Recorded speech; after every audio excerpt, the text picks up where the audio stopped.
Государственные СМИ развиваются сейчас на новом этапе, и у нас не стоит, это не главная задача выдерживать конкуренцию, наша главная задача обеспечить конституционное право граждан на получение информации. У нас с этим достаточно серьезные проблемы в республике, учитывая и большие расстояния, и то, что вот по последней информации свыше почти 400 населенных пунктов республики еще не охвачены интернетом, соответственно, туда должны каким-то образом попадать бумажные СМИ, и то, что в основном средства массовой информации толкутся вот на этой площадке в городе Якутске. Это всех касается, это касается и печатных СМИ, по большей части, да, за исключением, там, скажем, газеты «Кым» и наших изданий. И интернет-СМИ, чья аудитория в основном находится в пределах города Якутска, как наиболее интернетизированной площадки.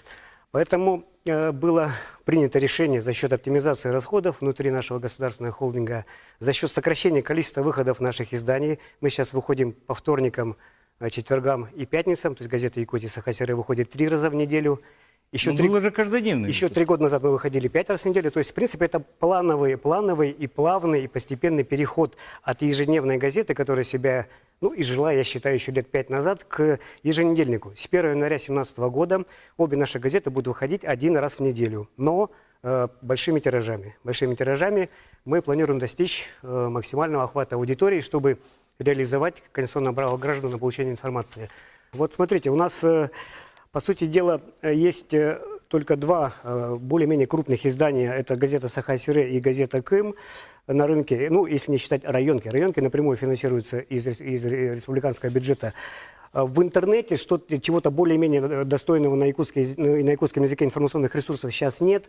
То есть один из пунктов нашей стратегии развития Сахамедиа – это открытие сайта edersas.ru, да, информационного такого сайта для более-менее молодой аудитории, от 18, скажем, до 40-45 лет, и открытие сайта Саха-Сире, то есть на базе сайта Саха-Сире, который сейчас есть. То есть мы собираемся развивать эти направления для сахаязычной аудитории, потому что понимаем, что это очень важно. И, соответственно, мы делаем более-менее серьезные тиражи у нашей сахаязычной газеты «Саха-Сире» для того, чтобы обеспечить право граждан на получение информации на своем родном языке. В прошлую пятницу выпустили 2 наши газеты на русском и на якутском языках. Это спецвыпуски, посвященные дальневосточному гектару. 50 тысяч, 57 тысяч. 2 тиража, общий тираж 108 тысяч у этих изданий. Это небольшие газеты на 8 страницах. Мы сделали совместно с Министерством имущественных отношений. То есть содержание посвящено полностью одной из самых громких проблем года – это проблема получения дальневосточного гектара. С 1 октября, как мы знаем, каждый якутянин может обратиться и в установленном законном порядке оформить заявку. Там написано, что у нас республика оказалась не готова к выдаче гектара. Вот хотя бы издания живые, они могут отследить, интересны они людям или нет, когда их покупают меньше или больше. А как вы будете это отслеживать? Вы раздали бесплатно, а дальше да, как? вы теряете такой очень важный индикатор, раздаете бумагу, кто будет рыбу заворачивать. Голос рублем вы теперь лишились. У вас есть маркетинговая служба, которая будет все отслеживать. Несколько каналов. У нас будет адресная доставка. Мы получили за 3 суток около 3000 заявок на наше издание. Почему мы считаем, что несколько журналистов частных СМИ должны тут монополизировать общественное мнение? Да? Читатель голосует за нас. Он увидел этот канал доставки информации, и он получит эту газету. Коллеги, то, что информация будет продолжать уходить в интернет, и аудитория будет туда уходить, это совершенно точно, это совершенно очевидно. Но для той части аудитории, вот мы говорим, что около 400 населенных пунктов республики еще интернета не имеют, мы в первую очередь для социально незащищенных слоев населения обеспечим бесплатную доставку за счет средств государства. Друзья, в чем причина, что государственные СМИ не конкурентоспособны оказались? А почему не оказались? Газета «Здоровье», газета «Вторник», все они СМИ приходят в наш подъезд без нашего разрешения. В принципе, да. Чего? А вот этот мы не согласны, Якутия и закидывали подъезд. Саха-Сире, да, будут приходить именно в ваш дом с вашего согласия и по вашей заявке. Да. Поэтому я считаю, это очень большая разница. На самом деле, когда говорят о неравной конкуренции между, скажем так, частными СМИ и государственными СМИ, принцип финансирования, он один и тот же.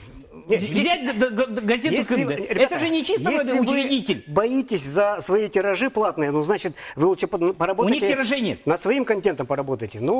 Ясно, что государство, заходя на рынок бесплатной доступной информации, наступает кому-то на мозоль. Кому выгодно поднимать сейчас шум по поводу того, что идет нечестная игра и так далее. Это мы тоже все понимаем. Коллеги, век, когда информация, в принципе, 90% информации люди получают бесплатно, государственные СМИ просто не имеют морального права. Нет аргументов, чтобы заставлять людей платить за информацию. Газета «Здоровье». Бюджет, если не меняется. Наши печатные СМИ, бюджет не меняется у нас. Если бюджет не меняется, в наши каком качестве может газеты быть сейчас речь? выходят Абсолютно ни о 3 раза в Ну, а неделю. чего вы боитесь Будем тогда? выходить 1 раз в неделю. О чем Мы-то и шум-то? не боимся, мы как раз Да кого- наоборот не при чем- боимся. Это зачем тогда? неэффективное расходование государственных Нет, денег. В рамках... Нет, Почему если это делать? бюджет тот же А самый. кто определяет? Бюджет Спросим Кирилла. Кирилл, готов ли к конвергенции полной холдинга? Скажем Ну, так, она у нас уже происходит. На самом деле мы сейчас объединяем 2 русскоязычные редакции, редакцию сайта Яси и редакцию газеты Якутия, в объединенную русскоязычную редакцию, журналисты, которые и менеджеры будут работать и на сайт,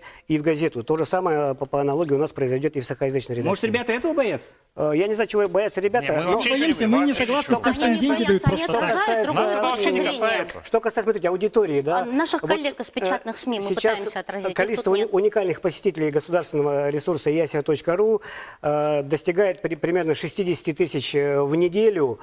Это уже кратно выше, чем тиражи, чем самые крупные тиражи наших газет, там, КИМ и Госвечерний. То есть информация уходит в интернет, она продолжает туда уходить, и мы должны быть готовы. Мы свои ресурсы разворачиваем таким образом, чтобы быть в интернете и быть там, когда он окончательно победит в республике. А он скоро победит. Пока же он не победил, мы уже белый флаг поднял, делаем что ли? проникновение через большие тиражи средств массовой информации. Вот и все.